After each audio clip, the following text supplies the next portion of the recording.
All right, welcome everyone. We are going to go ahead and get started. Ashley, go ahead and kick us off. All right. Hello, everyone. Yat e shike do shidene. She Ashley White Yanisha. Hello. It is good. Thank you all for joining us today. My name is Ashley White. I am many goats born for Coyote Pass. I'm a proud member of the Dene Nation or the Navajo Nation.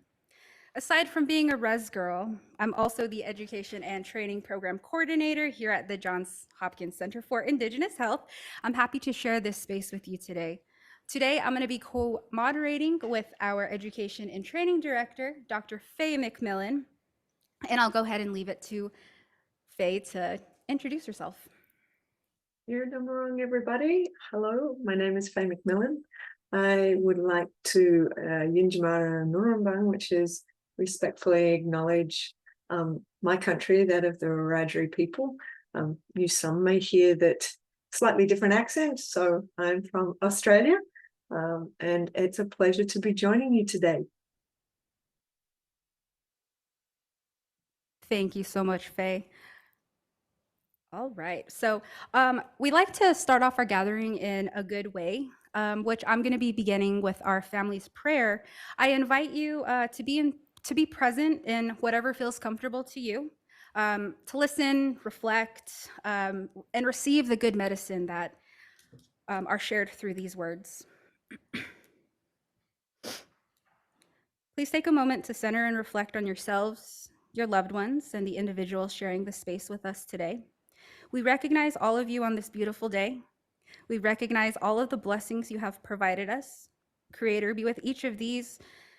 Be with our relatives on this call today. Bring each of us blessings of protection, health, love, kindness, compassion, forgiveness, acceptance, happiness to guide us through this healing journey to become healthy in mind, body, and spirit.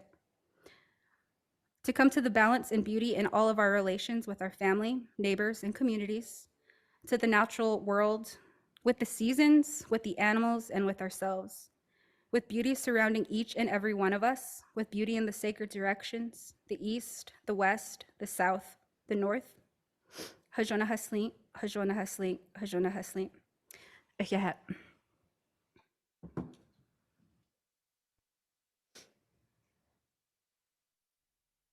Thank you, Ashley, for bringing us into this space in a great way. I'm going to be doing the land acknowledgement, and this is something that many Indigenous cultures do. So we humbly acknowledge that we are all located on the traditional and contemporary homelands of Indigenous peoples.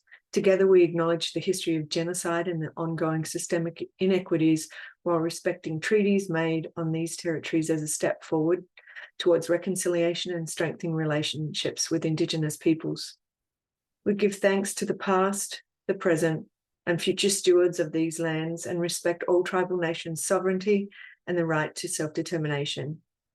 We aim to hold ourselves accountable to tribal nations, and we also invite you to recognise the lands of the Indigenous people in which you reside. So, for those online, can we please ask you to drop into the chat the various tribal nations that you are on or connected to, and we really thank you for being here with us.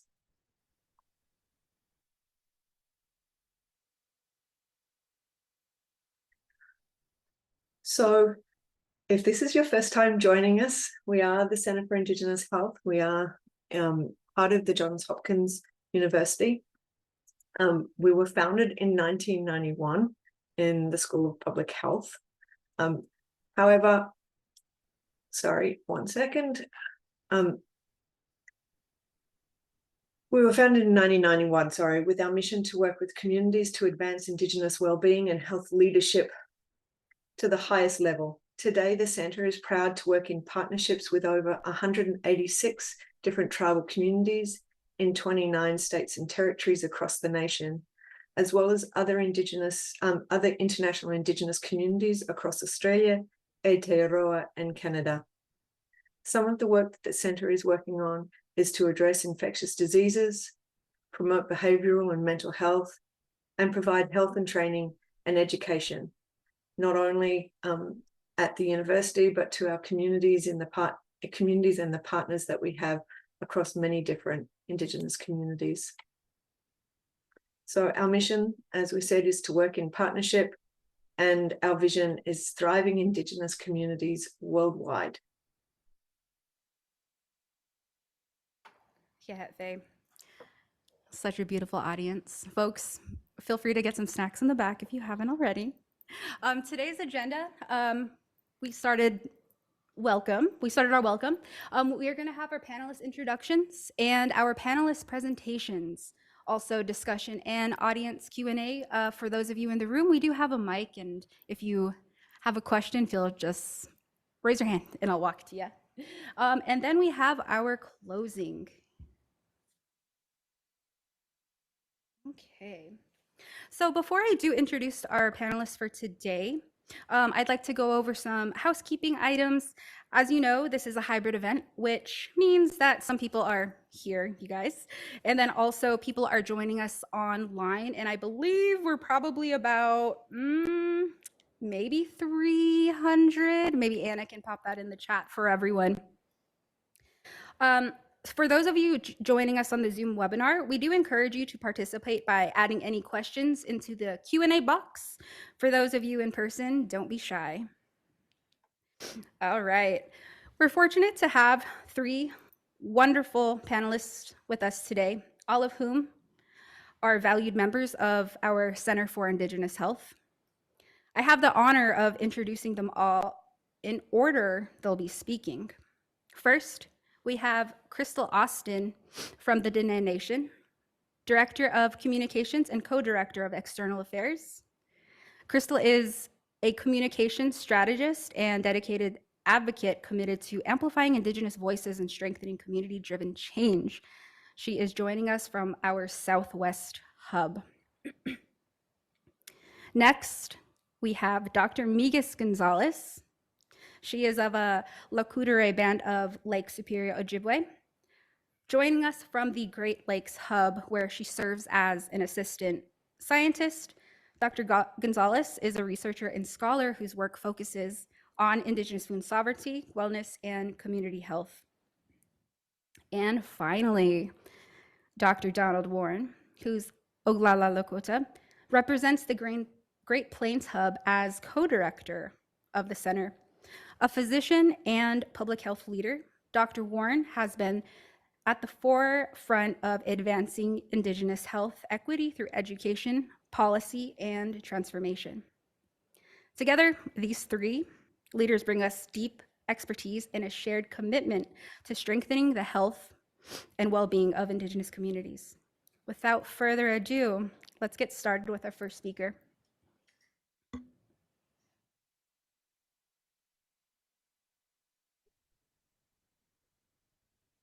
Oops. All right. Joyad e do hiaha. Yad e shik e do shidne hiaha kwaigi de yanahai so kwaigi di bashal hojo. So yad e is the Navajo word for it as well. Shik e do shidne means my people, my relatives. And so as I start, I want us just to invite us into a moment of listening. And this incredible webinar that is scheduled today talks about something around decolonization, right? And so my very earliest memories of thinking about trying to shape this conversation or this talk into what the topic is today, I remember starting from probably the grounds of our Hogan, Hawanomazipi, from the ground. And when you're sitting there in a Hogan, sometimes in a Hogan, if you've ever been into one, it's often feels very cool. And the dirt the smell of the dirt often smells like it just got rained on. And can be a lot of chatter and people having conversations or someone telling stories.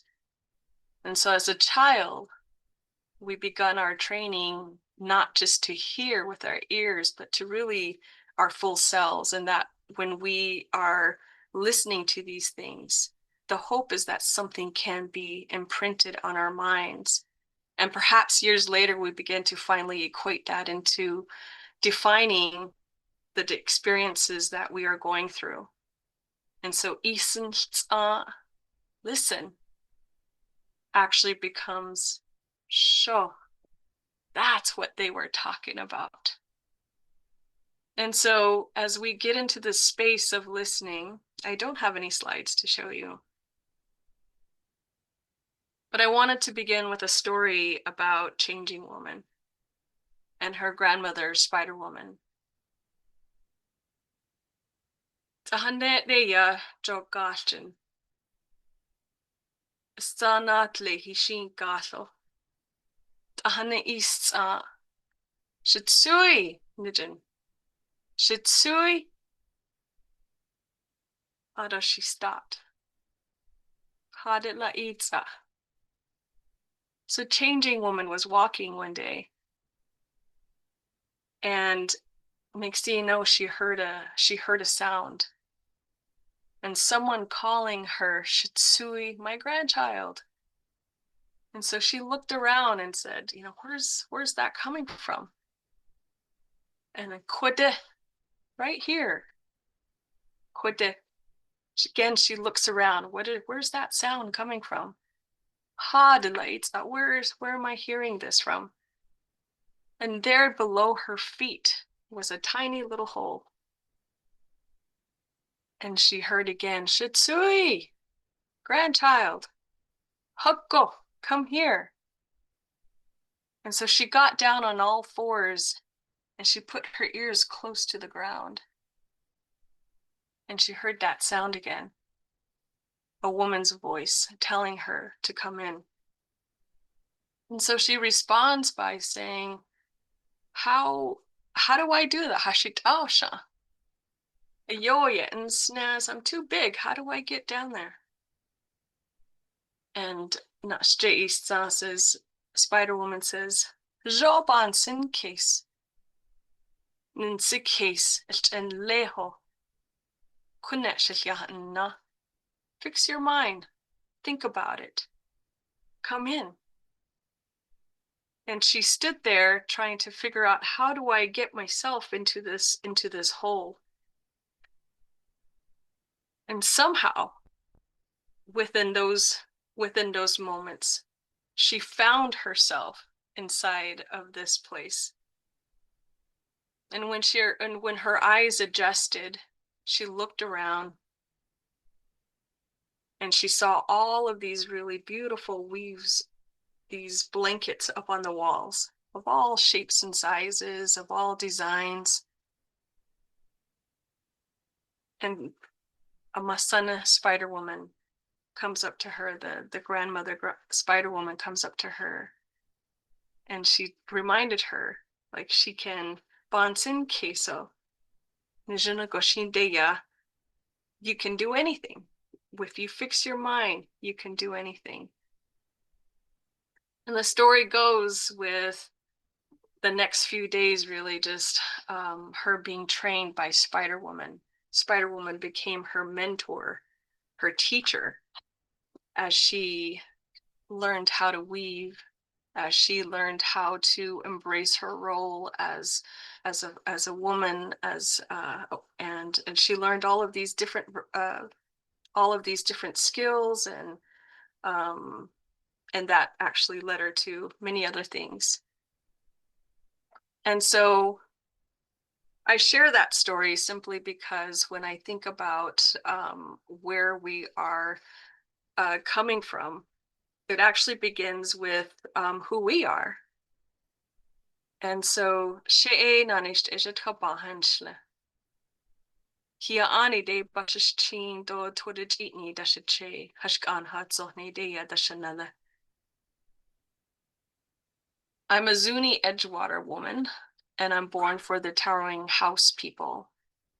My grandfathers are Bitterwater, and my paternal grandfathers are from the Yucca Strung Out. And oftentimes in spaces like this, when you ask an Indigenous person to introduce themselves, we might talk about our roles as mothers and how many children we have. We might talk about the people that we have had children with, to our in-laws, to who our parents are and who our grandparents are. And we share all of that because oftentimes our identity begins, at least for me, it begins with a long line of Zuni Edgewater women, dating back to a time before the Long Walk, when the Edgewater and the Tuchitni clans adopted 2 young Zuni sisters just south of what is now called Grants. These 2 young girls, when they were found, each of them held in their palms white corn. And as they were raised by these clans, they learned the ways of the Edgewater people or the Tuchitni people. And eventually, they had their own children. And so sometimes in all of this sharing, you wonder, someone might wonder, why is all of this information being shared about someone? This feels like very personal information, especially when it's a professional setting. And maybe that's one of the lessons in decolonization. In Western spaces, to keep things professional, we are often told to separate the personal from our work.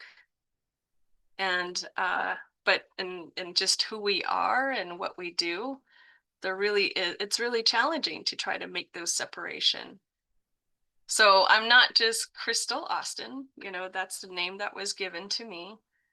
I'm actually a daughter, a granddaughter, a relative, a community member, and a lot of times my role is really shaped by the relationships that I have. The relationships that I have with my family, to my community, to my work, to the land, and to my ancestors, and to my grandchildren, to my great-grandchildren, my great-great-grandchildren, and all of those that are just still yet to be here. And I think it's important to acknowledge that, especially when we do this work, when we're working in Indigenous communities, is that oftentimes people don't often see themselves as individuals. We think of ourselves often as part of a whole. And so there's this, and so when somebody in our community is actually doing really well, that means we're all doing really well. A win for one is a win for all. And when we begin to really embrace that viewpoint, that important notion is having sort of these really collective experiences as a people, and we're able to celebrate that. But the opposite is also true. Whenever we begin to think about sort of the viewpoint of being an individual, that actually really uplifts what colonial systems have tried to do for centuries, and that's really to erase that community feeling, that responsibility to one another, to erase sort of the clans that I'm talking about. And so I think that that's a huge piece in terms of just understanding that it begins with our identity really is our credential. And isn't that amazing to kind of know that, just like many other systems, if we're able to kind of go back and trace our stories to where we're coming from and what the history that is mine, that the history that is Zuni Edgewater, it's beautiful to be able to understand that and to learn that. And we have to spend, you know, a lot of times, many hours in school learning about other people's history. And so we need to value the history that belongs to us. And also to say that, you know, that I'm not just coming from anywhere, that there is history behind me. And so, and that all of these things, whether it's the story of Spider-Woman and the lessons that are there, these stories are not myths or taboos. They're not, you know, every time we use those kinds of words to describe them, it actually is very, very disrespectful. And so I also wanted to talk a little bit about my grandfather, and this is my grandfather, John Bigodi. And so this grandfather was my grandmother's brother, and he was a medicine man, which meant that he studied for years to sing ceremony over those who needed healing. And one morning, he was at our home, and I was getting ready for school. And so when when I walked in, he was eating breakfast. And if you can imagine, that smell of coffee and tortillas were hanging in the air. And he started to talk to me. And he says, Shitsui, yat e Shitsui, a stabitsit lijini, he says. This is my grandchild, the one with the black hair. He goes, did you just wake up? He says. And I said, oh, yeah, I just woke up. I'm going to school. And I must have been like 5 years old or something like that. And he says, well, he goes, on Friday, all of this is all in Navajo. And he says, on Friday, you're going to come with me. And I said, where to? He goes, we're going to go to a fire dance. And you're going to dance for me over there. Because I'll be singing and you'll be dancing like this, you know. And he starts singing and he's making these movements. And then he says, and at the end of that dance, we're going to come home. We're going to bring back some mutton. We're going to have a big feast, he said. Oh, Shieta, that's how we'll do it.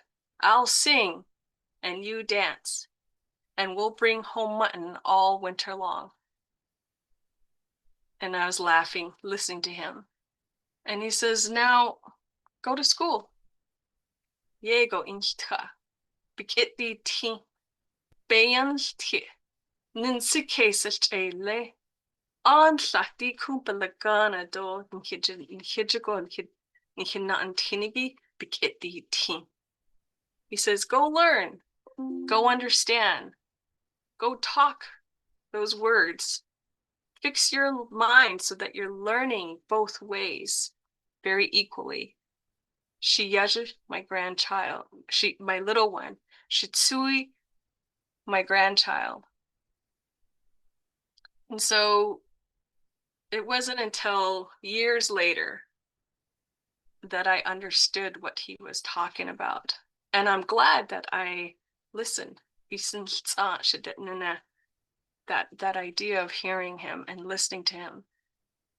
Because what he meant was that we had to prepare our mind to be confident in two systems, to be of equal understanding in both, to be led by our ways as a Dene person and our perspectives, and also to understand the language and the ways of Western society. And it is with these two in hand that we can get through anything, feasting on mutton along the way. And so learn to listen, you know, a lot of times we jump in really far and deep without really quite understanding. And our stories isn't myths or taboos. This is our history. This is our lineage. This is where our teachings and ways of life come from. Our identity is our credential. And if we know where we are coming from, it really actually points some light on our pollen trail so that we're able to see where we're stepping next. And last, like I said, is that we need to hold both of our knowledge systems in our hands to succeed.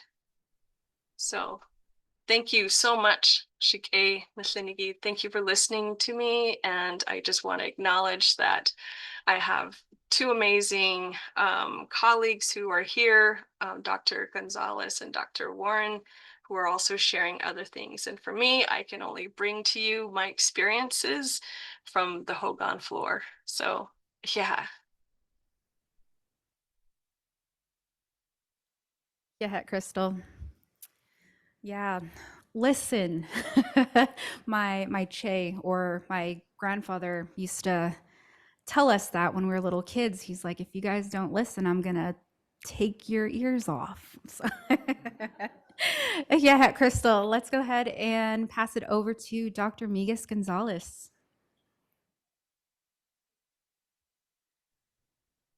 Oh, Miigis, Crystal, that was amazing. I'm really honored to speak alongside Crystal and Don. How amazing it is, and so much to teach us, right? What I'm going to do today is ground my presentation within one of our research projects to share how decolonization shows up in my work. But just to sort of start by answering the question that was posed to us, right? To define decolonization, for me, decolonization both centers Indigenous knowledges while also contributing to the efforts of dismantling colonial power structures and questioning the deep colonial underpinnings of policy, procedure, and practice. We cannot have decolonization without also having indigenization, right? Happening simultaneously, but also with the same effort. The recognition of decolonization is in it of itself a recognition of colonization, and not merely as a historical act, but as the contemporary systems that we're forced to live in today and function in today. Decolonization requires that we stay critical and aware of when, where, and how colonial worldview is present in our everyday practices. We must question what we do and why we do it daily and be intentional about bringing forth an Indigenous perspective and an Indigenous method instead. Indeed, decolonization is difficult, it's emotional, it's triggering because colonization is rooted in genocide and abuse and hate. And so decolonization generates and activates wounds of loss, pain, and grief. And I'm saying this to say we have to take care of ourselves, right? During this movement, during these conversations. You can go to the next slide, Anna.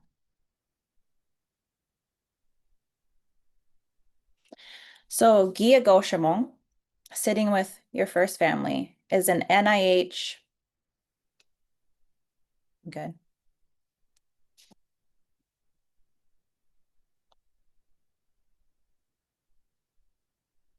Is an NIH R01 randomized control trial. Our goal is to unpack the protective role of ceremony against substance use for American Indian adults. Giagoshimo is a ceremony, and first and foremost, it's a rite of passage ceremony, traditionally provided during that transition between childhood and adulthood. It's used for understanding somebody's path. It's used for building relationships with our spiritual helpers, and it's a medium to gain teachings from our elders, among so many other things, right? It has other purposes as well, that particular ceremony. For example, if someone's going through a particularly challenging time, or if they're seeking some specific medicine, we can lean on that ceremony. For Ojibwe people, this ceremony used to be offered to every single young person at that time of transition between childhood and adulthood. And due to colonization, due to the devastating effects of boarding schools especially, this ceremony is no longer commonplace. It's pretty rare that a young person is offered this ceremony during that puberty time. So I want to take a moment to have us reflect.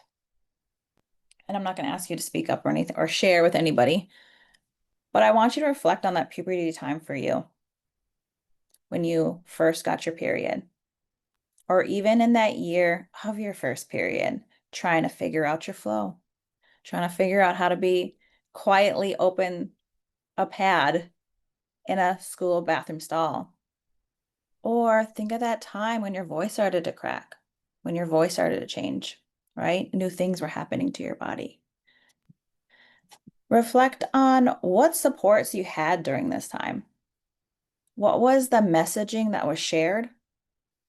What was the narrative that you heard around this time in your life?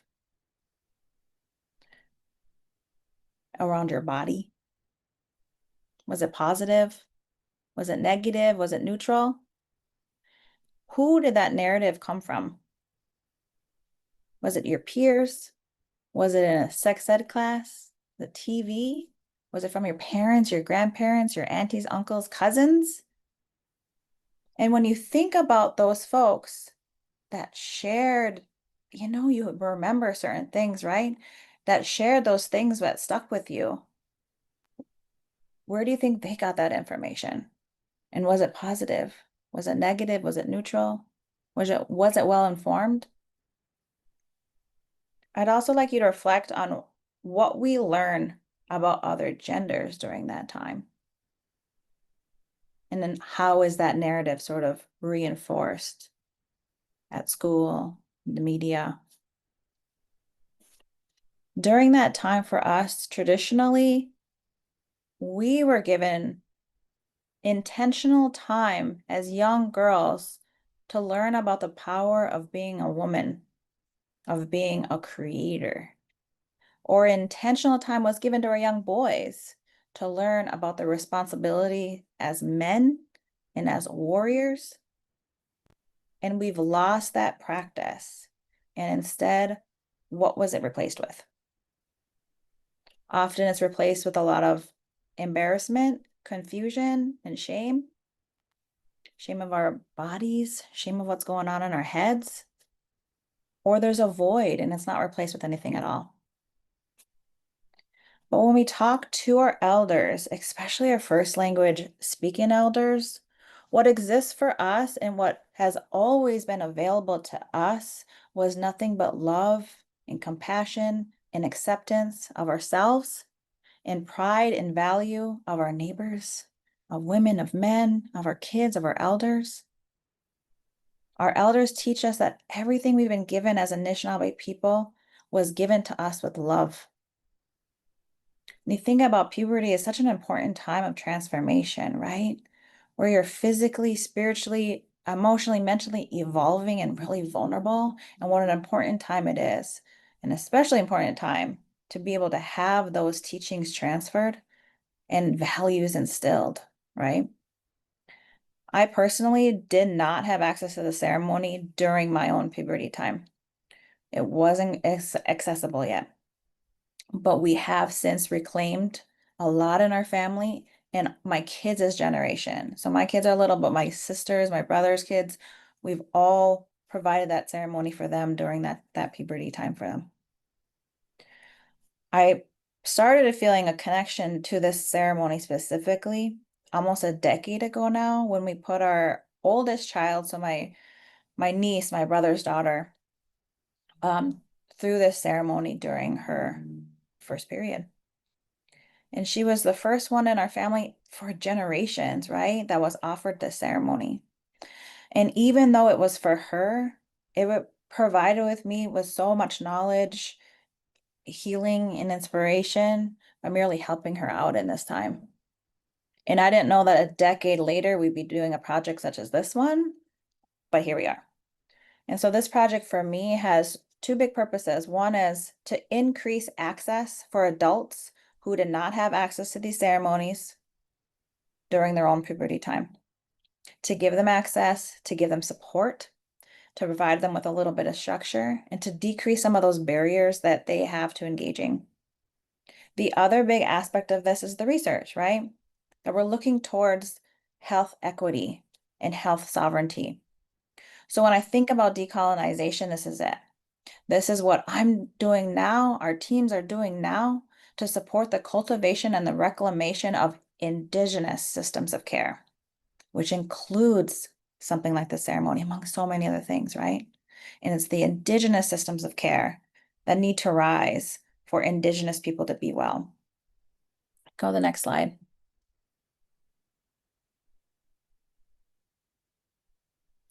So we have 3 study aims.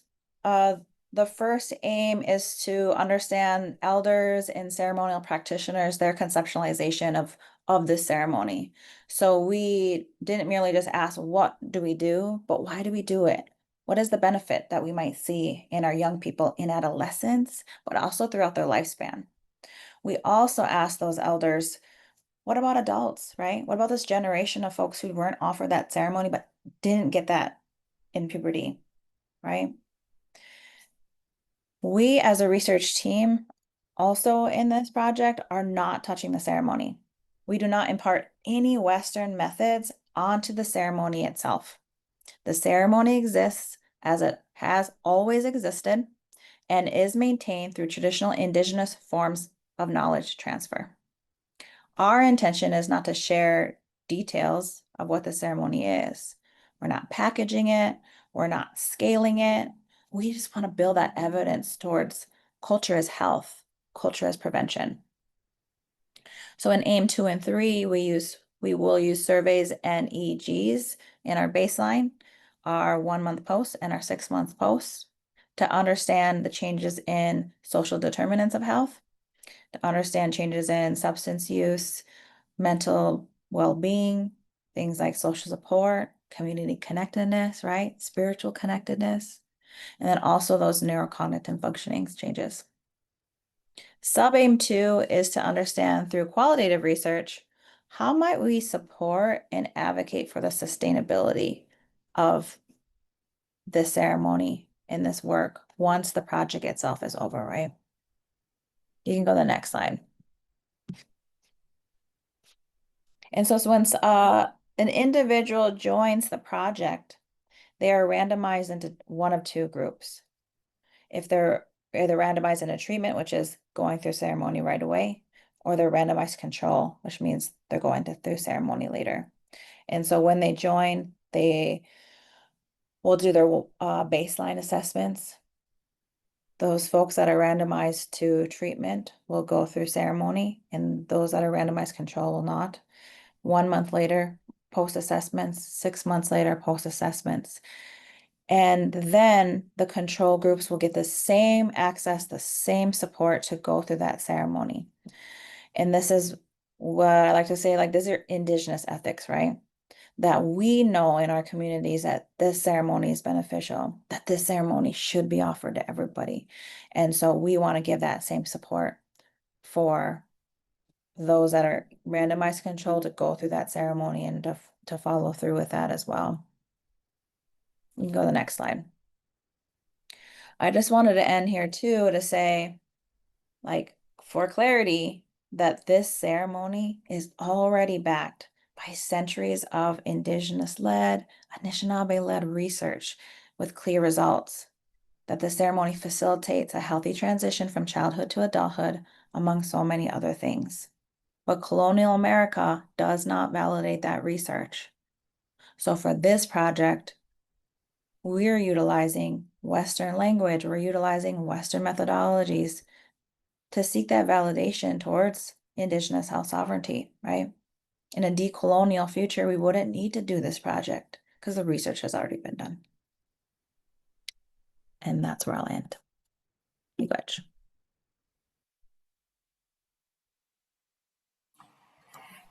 Yeah, Miigis.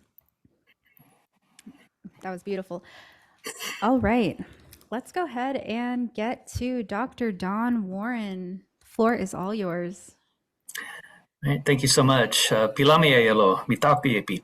Thank you to all my relatives and friends who are here today. I'm very honored to be on this panel and have this important discussion. So, and if you could bring up my slides, that would be great. And I love the diversity we have across Indigenous America as well. It's wonderful to hear things from Dene or Navajo perspective, as well as Anishinaabe from the Great Lakes area. And I'll be speaking more from a Lakota perspective in the Great Plains. So just the title of this panel, of course, is Decolonization, Asking the Uncomfortable, Unlearning the Familiar. Next slide. So just in the next 15 minutes or so, let's gain perspective on how decolonization is defined and practiced. examine how colonial structures shape education, health, and policy, consider practical approaches to advancing decolonization and research. We've heard some good examples of that already. And then reflect on our own roles and trying to unlearn things that were forced upon us by colonization and regain what we have had in the past and what we continue to grow today. So next slide. So as we know, there's been a long history of colonization and loss of land and territory, sacred sites, food systems, languages. And we know that cultural connectedness and the sacredness of space and the languages that we have traditionally are all actually protective of health. So the more we can do to re-indigenize our health systems, the better off we will be. And we've heard some examples already of studying the role of traditional ceremony in promoting health. And I'll talk a little bit about one of the projects that we're doing in the Great Plains as well. But we do have to acknowledge that we have this long history of colonization and marginalization and loss of resources. And that's why we have such terrible health disparities. Next slide, please.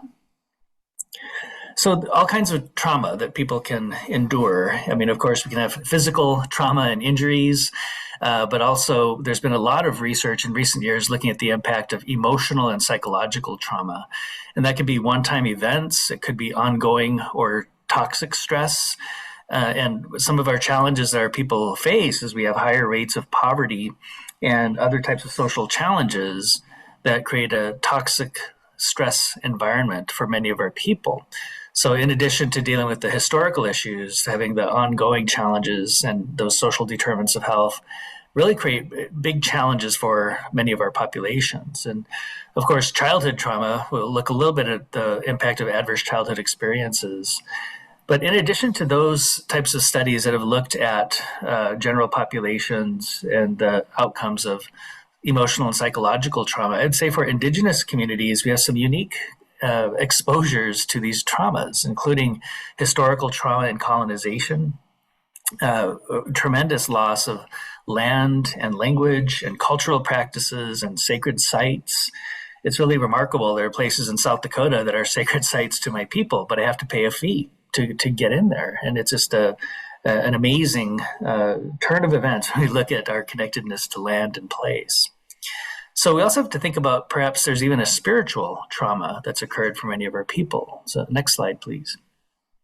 So when we think about this, I think of it in terms of the medicine wheel and how we are each 4 components of who we are.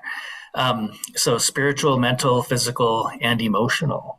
And again, we can have physical trauma, we can have psychological and emotional trauma, but then also spiritual trauma. Again, less access to our sacred sites.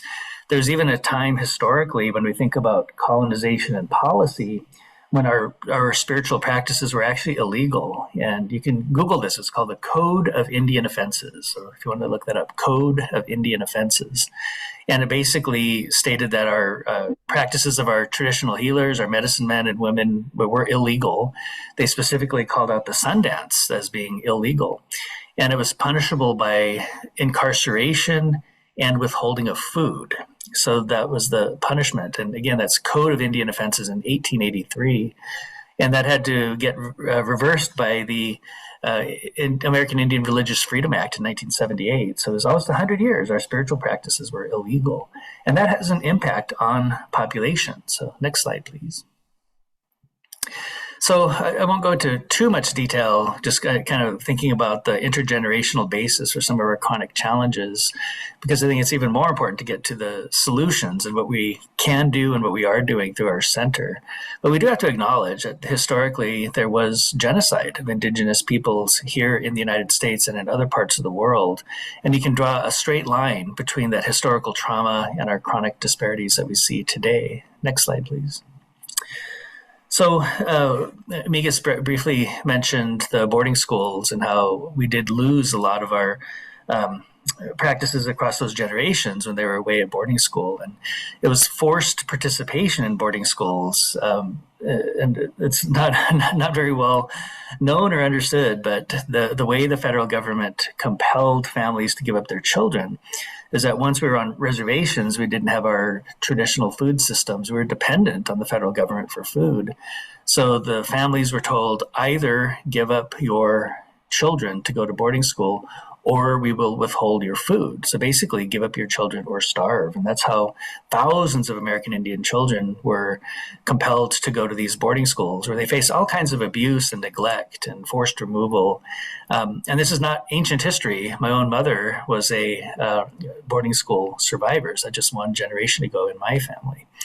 So a lot of challenges here. There was a very good series of reports put out by the Bureau of Indian Affairs in the last couple of years looking at the impact of boarding schools and on our people. Next slide, please. So there's also other types of stressors, including exposure to unhealthy food.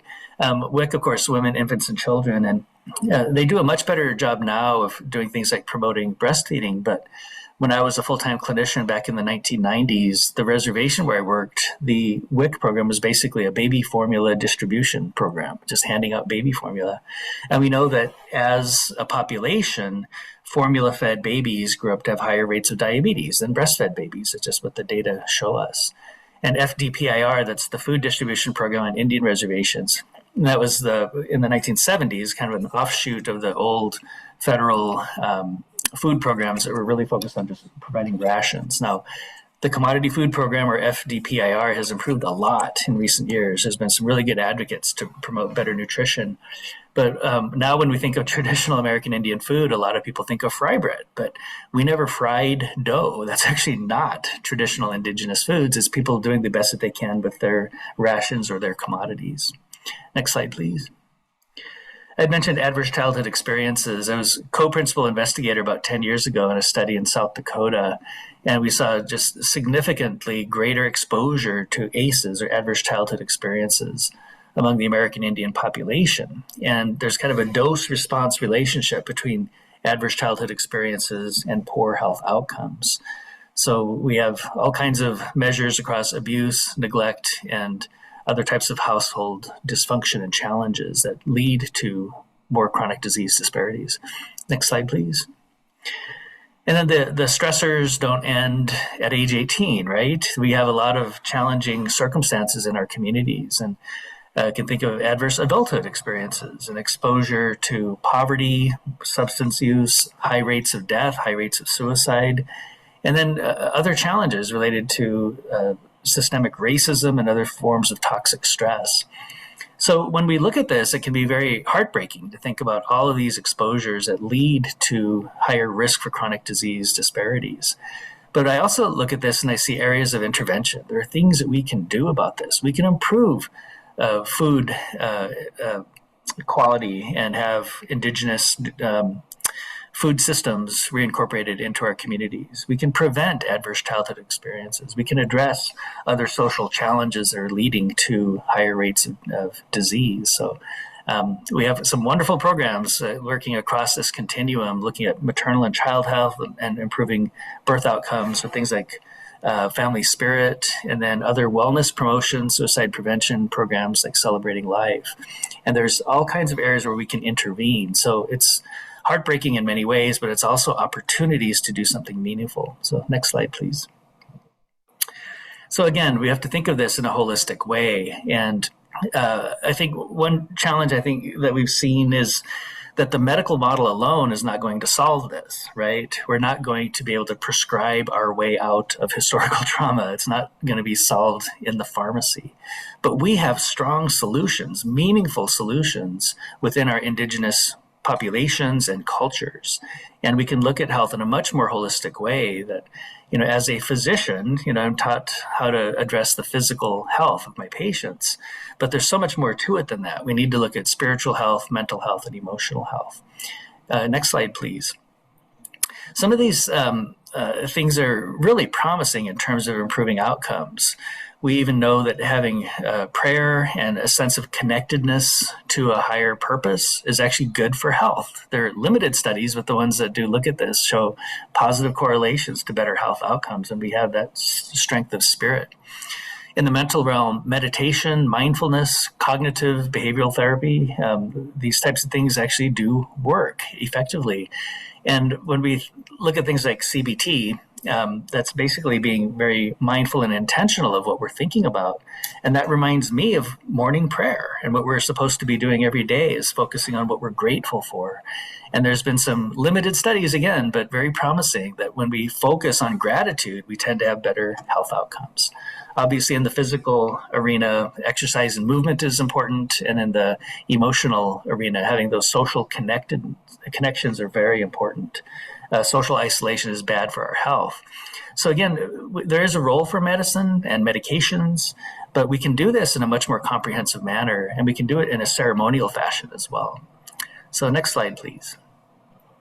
So historically, we tend to focus on disparities and thinking about the challenges that lead to health disparities.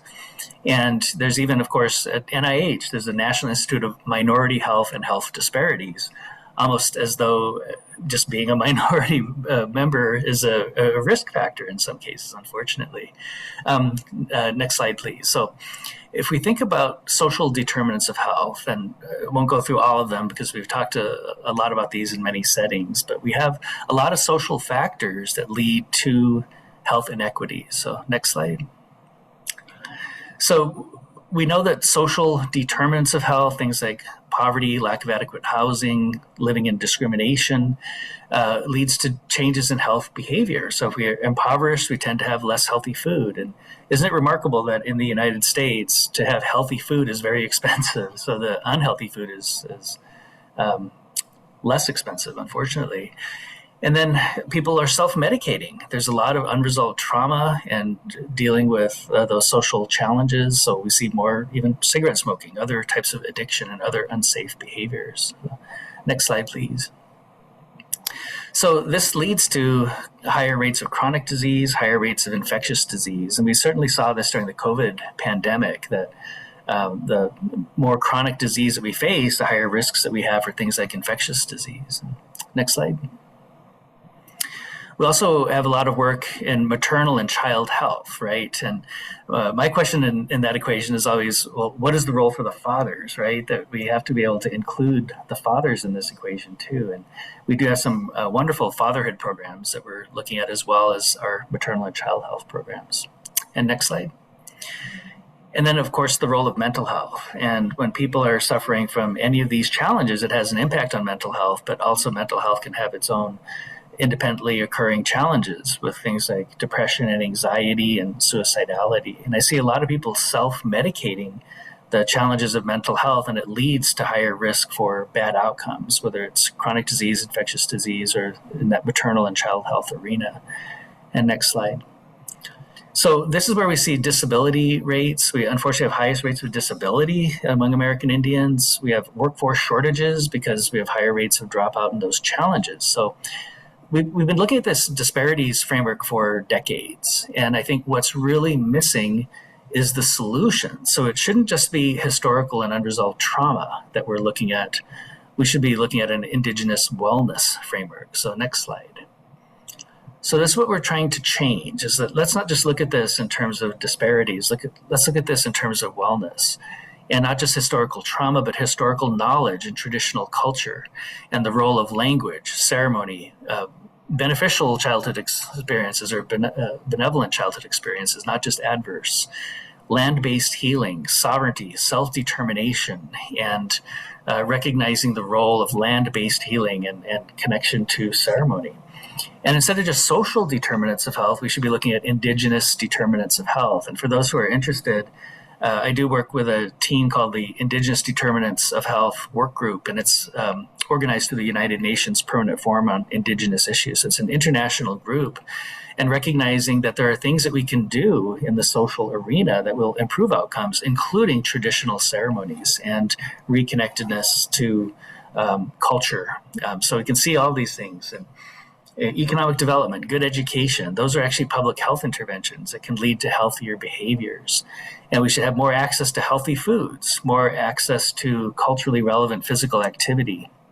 And we've seen there's a series of studies in Canada that showed cultural connectedness is actually good for health. And we even see that when they measure language preservation, the communities with better connectedness to traditional language actually have lower rates of diabetes. It's really remarkable. So instead of just looking at the disparities, how can we prevent chronic disease? How can we prevent infectious disease? And it's maternal, child, and family health. You know, we have to have the role of for all family members in that equation. And then not just mental health at the core, but much more holistic, spiritual, mental, physical, and emotional health. And part of this is, of course, is developing our workforce and infrastructure. Next slide. All right, and this is my last slide here, just kind of a list of things that we can think about when we're trying to decolonize health, research, and education. We should have more respect, and we should integrate Indigenous knowledge into health sciences education. We really need to do that. We also need a wise practices approach to health systems, not just best practices in terms of other people's evidence. Every time I hear evidence-based practices, my question is always, whose evidence is it, right? We have to have a wise practices approach and culturally adapt interventions to be much more locally relevant. We need more trauma-informed care in health professions education, and really focusing on understanding that some populations have had other exposures that can lead to health challenges. We have a wonderful study going on that's similar to the one that Dr. Gonzalez had mentioned. We're doing a study on ceremony-assisted treatment for recovery. There's a wonderful program in Rapid City that has been doing this for several years, and they asked us to study it because the data are compelling. When we incorporate things like ceremony into recovery programs, we have better outcomes. And then just skip down a few thoughts here, but we do need to focus on community-based priorities, and that's part of our work in the Great Plains Hub. We've been working with communities to develop research agendas. So it's not just us that are developing the hypotheses and research questions. They're actually coming directly from the community. And then last thing I'll mention is just establish more Indigenous health education programs. When I was at University of North Dakota, we established the world's only PhD in Indigenous health. And in 6 years, they've now matriculated 80 students into that PhD program. Very pleased to report we have a new DRPH in Indigenous health at Johns Hopkins that'll be starting next year. So it'll be the world's first doctorate of public health with an Indigenous health specialization. And one of my other projects is developing an Indigenous school of medicine. We need a medical school, the clinical training that incorporates traditional medicine and allows for things like student wellness and the role of ceremony and healing and the role of language. The role of land-based healing. And we don't have formal training that's integrated with medicine. So ISOM will be a fully accredited medical school, but will incorporate Indigenous methodologies. And go ahead and go to the last slide there, just my contact information, and I'll go ahead and end it there. Thank you all very much.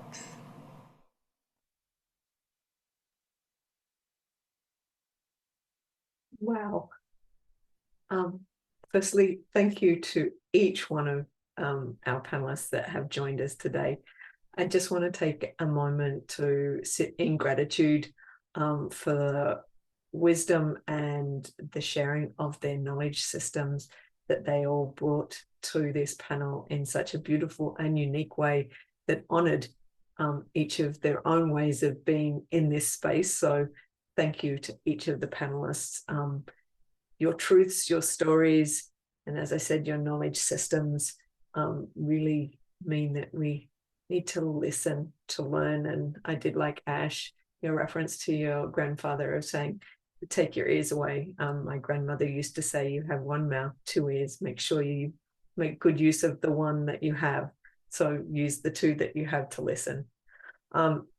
We heard about the Indigenous determinants of health, and it was wonderful that the World Health Organization recognized that Indigenous determinants of health are really central to how we craft our own solutions, but on the work that touches the lives of so many important issues. So thank you to each of the panelists. We are going to now transition into the Q&A section of the event. We already have a number of questions in the Q&A. So we are going to, all the panelists are back in the room, and we'll also get to those in person in the space. So thank you. I'm going to start though with one of the questions that have come from online, which is, for all of the panelists, how do you implement these learnings presented in such beautifully unique and different ways into your day-to-day work? You all work for the Centre for Indigenous Health. So how do you do that, recognizing the implementing many of these considerations can be challenging in a Western designed and academic environment? So how can we work better and more authentically? Miigis, and you're central in my screen, so we might start with you and then move around the other panelists. It's a good question. I think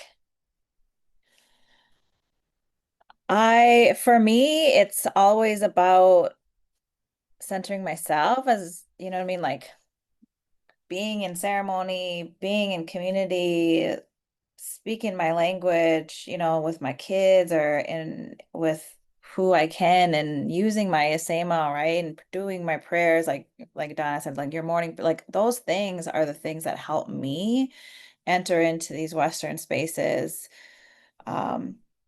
confidently and securely, and also to be able to not allow some of those Western rigid rules to knock out the balance of leading with Indigenous way of being and Indigenous knowledges.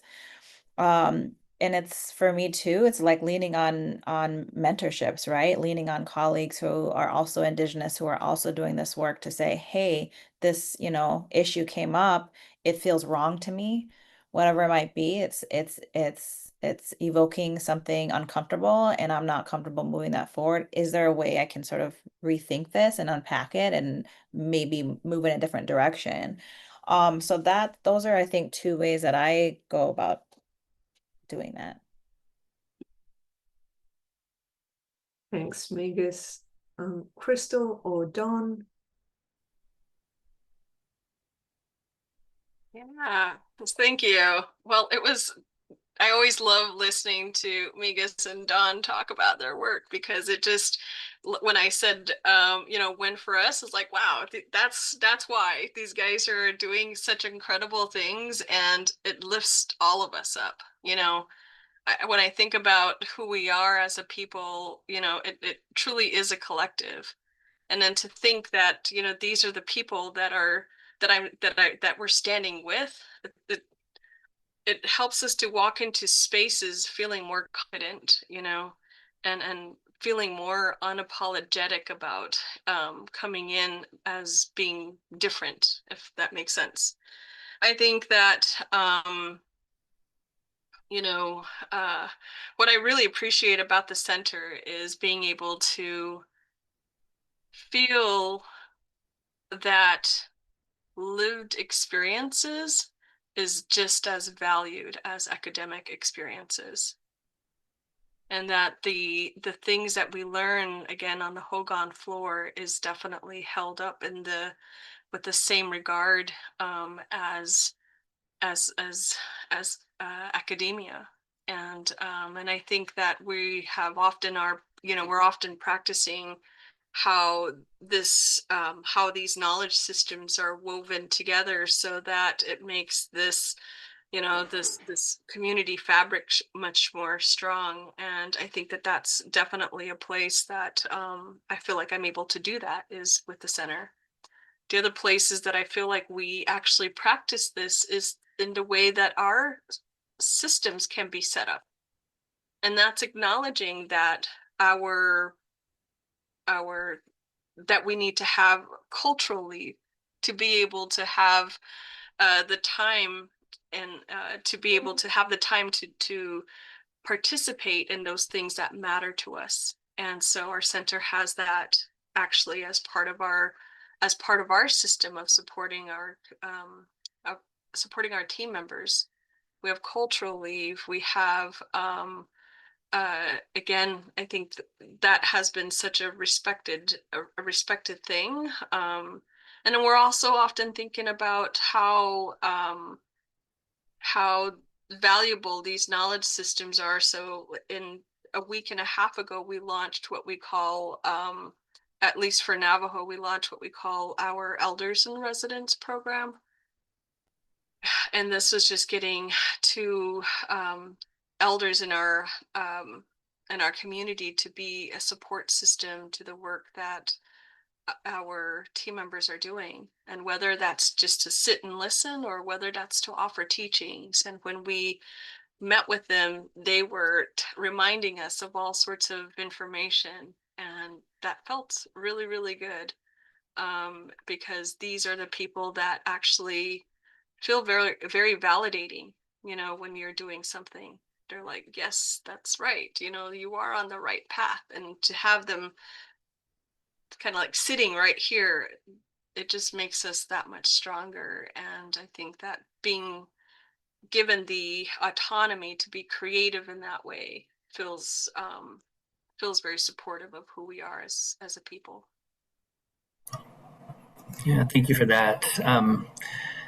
So for me, of course, I can think about it from a personal perspective and a professional perspective. And I'm just very fortunate to come from a family with a lot of traditional healers and medicine people. So I have access to ceremony and our cultural ways all the time. And the other wonderful circumstance for me, both personally and professionally, is that I lead our Great Plains hub. So I get to live in South Dakota. I work for Johns Hopkins, but I'm also among my people and with my family. So those things are really important.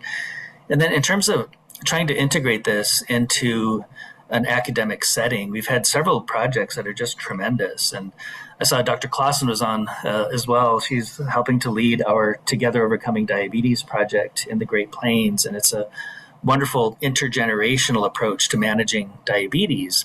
And it started out in the Southwest and with the Crystals people in the Southwest, and then was culturally adapted to the Great Lakes region as well. And then we culturally adapted it to Lakota. So we had a community research council that had language speakers, traditional healers, people who work in diabetes, and other experts that helped us to adapt the curriculum.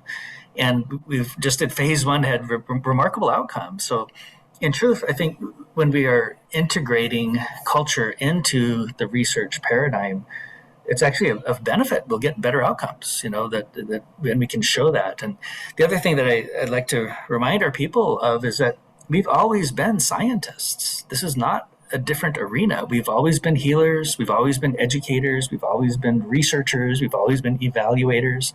That is not foreign to us. We had different terminology and different methodology, but it's part of who we are. And I think that as we continue this work moving forward, we'll just see even stronger approaches to the research and academic environment. Thank you. Ash, I'm going to pass it to the room to see if anybody in the room would like to ask a question of the panel. Oh, yeah. All right. Faye, can you hear me? Loud and clear. We have someone here. Thanks very much. Steve Harvey from Social and Behavioral Interventions in International Health. I'm wondering, for all of the panelists, for those of us who are non-native or non-Indigenous people and went through the U.S. Educational system and therefore didn't learn much about Indigenous practices or health or any other sort of ways, do you have a particular book or event or experience or something else you would recommend that would be a good start to learn about what you've become experts about over many, many years? Thank you.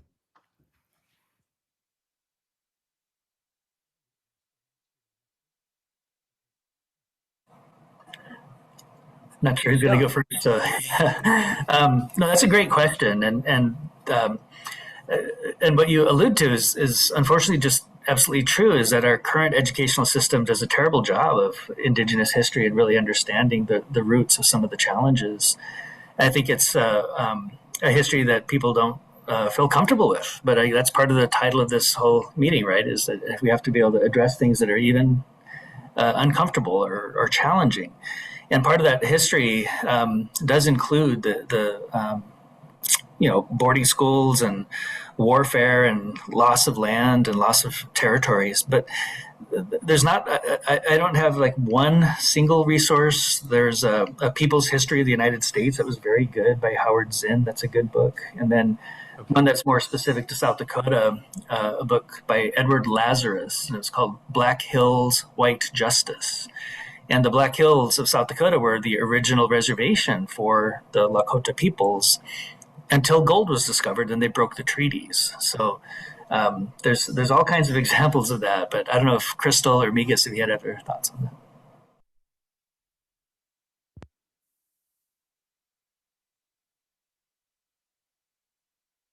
No, I don't. The first book that popped in my mind, which I'll just say, is Brenda Childs is a really good storyteller, and she has a book on boarding schools. I think any way you sort of jump into the literature with Indigenous authors, you know what I mean, depending on your way of learning, if it's more storytelling, if it's more facts, I think any way you can get more information, get that historical context or that contemporary context, anything that's going to help, catch up the conversation, catch you up to the conversation, and it's good work too.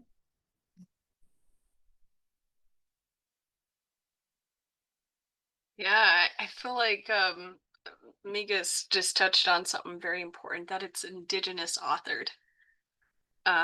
There are so many books that are written about my people, and some of the interpretations that are shared in those books are wrong, and these might have been things about ceremony or like Tony Hillerman books type of stuff. Like, these are inaccurate in the ways that they are describing what it's like to live in Dinetka amongst the people. And but there's also just really incredible authors out there, and also just to keep in mind that it can be very easy to kind of do this pan-Indian type of outlook on all communities, that there's such a distinction between each of us, our languages, to our cultural teachings, to our stories of creation, those are all varied. And I think that as people learn, talking is always such an important way to just to learn more about people's history. And yeah, there's so many writers, and I felt like in the past 2 years, even the other thing that has really changed, I think, in the last 2 years, is that there's been more and more natives in film. So it's so very cool, to kind of celebrate the humor, that the humor or the storytelling. And so there's things that are on television now or in film that that people have. But even so, I think just getting some understanding of the context of those stories is important. Thank you. I can tell you the chat is blowing up and we have got so many questions, but I'm going to try and sort of weave a couple of the similar questions together, which is, using your own lived experiences, how do we ensure that decolonizing isn't just a language of symbolism, but is enlivened in our programs, our communities, as well as our relationships?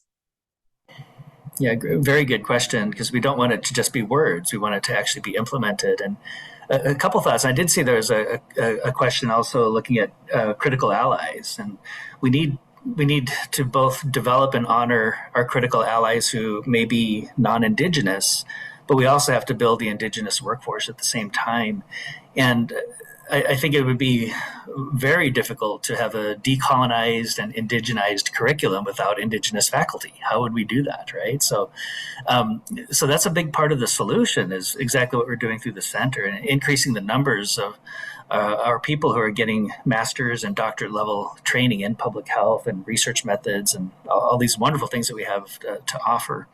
So I think that's we need both. We don't have nearly enough of our own people working in these spaces. We have to have critical allies that are genuinely committed to this work. But then at the same time, we need to build for future generations, is how I would see it. But I know I'll hand it off to Miigis if you had any other thoughts on that. No, I 100% agree with that answer. It's what as we build up our Indigenous workforce, that community that we need for ourselves and for better work outcomes, better research outcomes, whatever it might be, just builds. And like we're even able to better take care of ourselves when we have Indigenous colleagues, right? And another thought came to mind, and I'm losing it. I just think funding too, right? We need funding. We need funding to do the things that we know is valuable to our communities, without having to fight for it, without having to feel like we need to prove ourselves in order to get that funding. But I think funding's a huge piece of this conversation as well. Absolutely agree with that. I think that there's also, when we practice this in our own lives, it's coming from the assumption that we all know that we are all culturally competent in, that we're all culturally competent.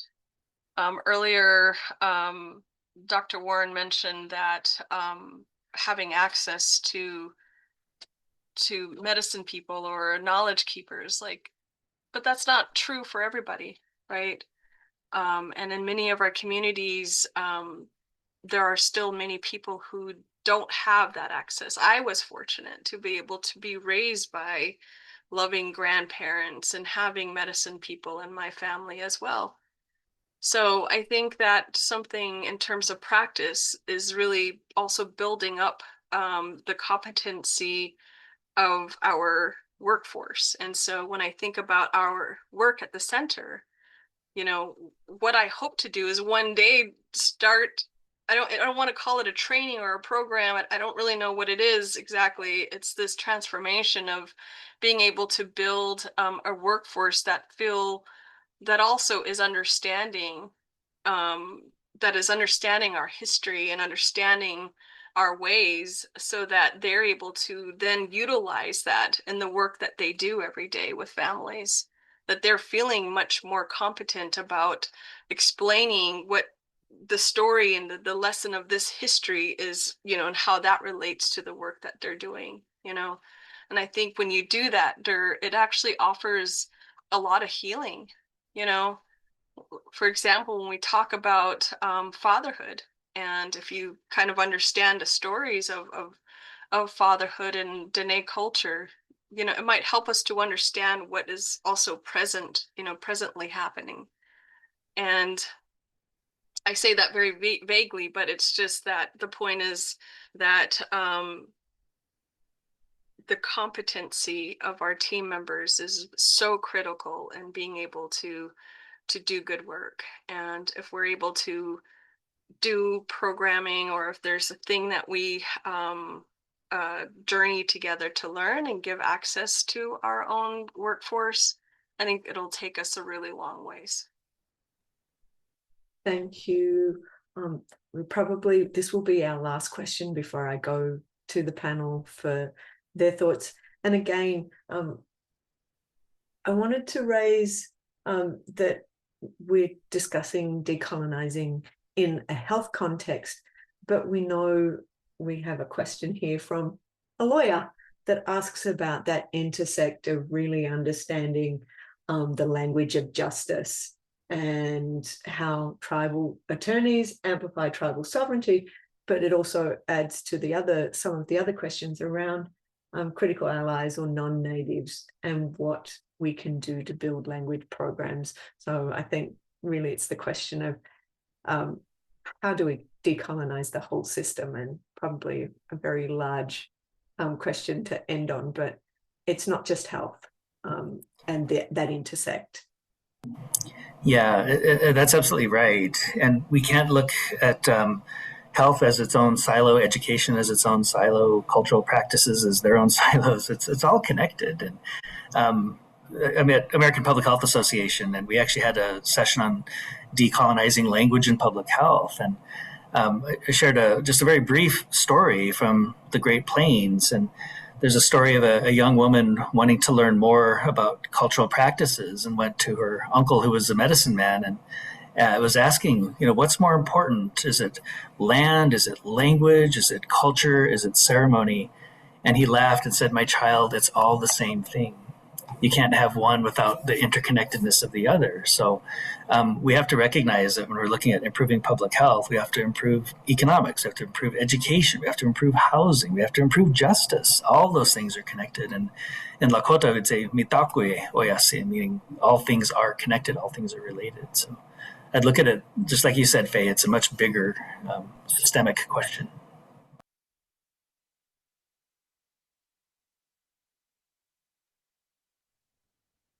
I'll just say I've heard similar things from our elders. Like, it's not one thing. We have to revitalize everything, right? And for me, I just have this sort of brain connection between culture and health, but I also have the same connection between justice and health, right? And education and health. Like, it all has to do with our well-being, right? This holistic idea of well-being is all in turn connected to our culture and all the pieces of our culture, especially our language, right? Because the language is, of course, connected to all those practices, all the spirituality, the ceremonies, and all those things. So yes, it's all connected. Yes, it's just ends up being a little bit health, well-being is the terminology we use, but it's sort of the same across being well.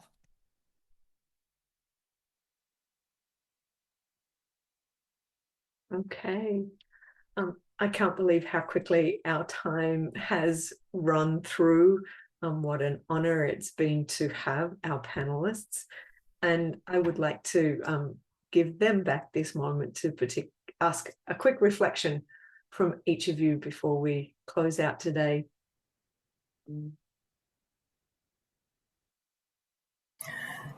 I guess I could go first. I just really appreciate the wonderful attendance. It's heartwarming to see how many people care enough to show up for an hour and a half and to listen and to be engaged. It's just really heartwarming. So I appreciate everyone's participation in this. And it makes me feel hopeful for the future as we continue to move in these really challenging timeframes.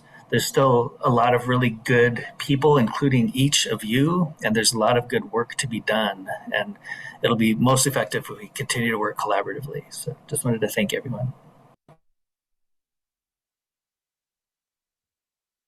I'll just say again, I feel honored to be asked to be here, and hopefully that was helpful. And then I appreciate the facilitation, the moderation, and Ashley coming in with her Res Girl introduction, like put me at ease. Crystal hearing your stories, like put me at ease. Like we're in shared spaces and we're with our relatives, and I just appreciate that all the time in our work.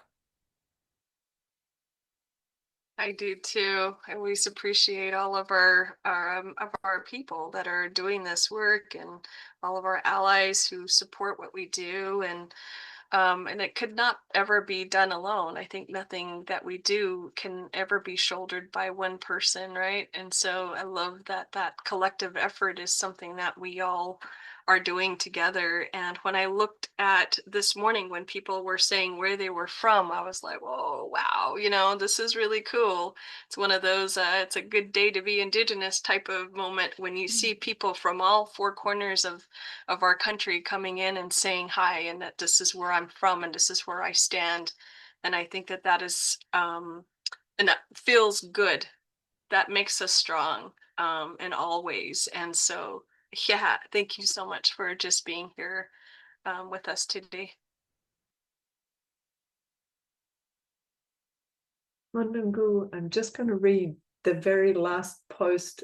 My children and I listened in our living room. You had youth present. listening. I think that is the gift of being able to be part of these. I'm going to pass back to Ash in the room. A wonderful, wonderful way to spend time together. Thank you. Thank you, everyone. I got emotional too reading where everyone's calling from. Yeah, and community helping community. Every comment, every story shared, every message, it all builds something bigger than any one of us. So thank you everyone for coming out and also creating space. I feel like this is a time where we can grow and lift each other up. Folks, this does conclude our event today. Thank you all for joining us. Again, a special thank you to Dawn, Miigis, and Crystal. And a big shout out to the Albuquerque team watching. Hello. As we wrap up, I do want to remind everyone for our upcoming NOM events. This is just one of many. As in person, you see we have 2 other events coming up. Online, we have 2 other events coming up, which you are more than welcome to be a part of. We have our upcoming Indigenous Food Systems Gathering, which will be on November 11th, 10:30 to 2:30 Eastern Standard. And then we have medicinal tea presentation with our very own Dr. Mina. That is Wednesday the 19th at 2 to 3. That is online. So folks, feel free to join. With all that, a big yahat for everyone for showing up, and enjoy the beautiful scenery. Thank you all.